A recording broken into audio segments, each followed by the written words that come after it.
Is that a good distance? Yep.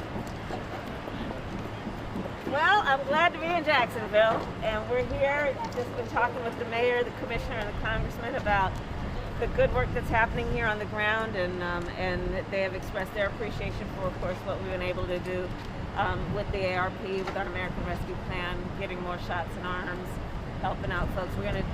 A lot of our conversation today is also going to be about food insecurity, which we all know to be about hunger in America and the hunger crisis in America. So we'll be talking about that today. But it's good to be here, and of course, you will see that part of the day is to emphasize a number of things, including, look, regardless of who somebody voted for in the last election, we're all in this together.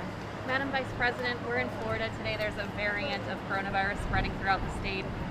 Parts of the state are largely open for business. There's a spring break issue with people having to abide by curfews. What is the administration's message to local officials who are just keeping the state open and not sort of observing the fact that there's a pandemic going on? Well, I'm here to emphasize the importance of vaccinations and getting the vaccine. You know, when it's your turn, you got to get it.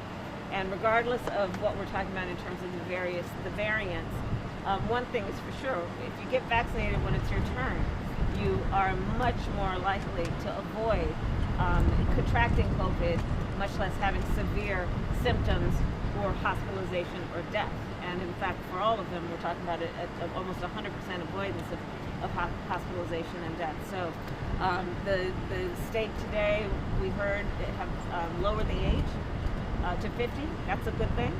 And we're going to be here visiting a vaccination site saying, look, everybody who, when it's your turn, go and get vaccinated. And that's the message of the day. And that should be the message every day, including reminding folks to wear a mask and wash their hands and social distance.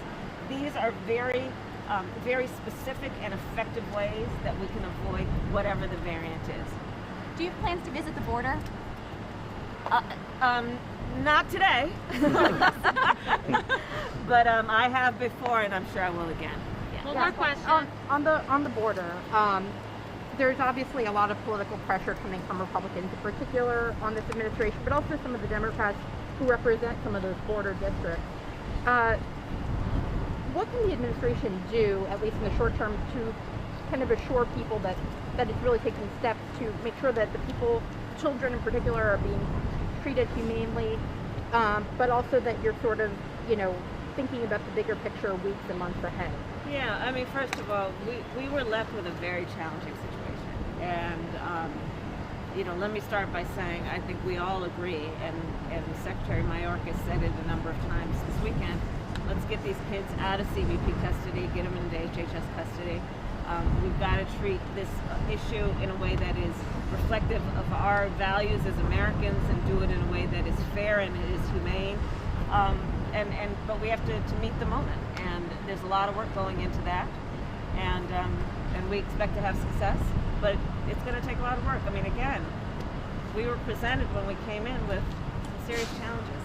So, Yeah. How Thank much you do everyone so much. Sorry guys, we gotta go. We're a little Thank you, late, but Paul. we'll have Time to to load the motorcade. Sorry. Thank you. Thank you.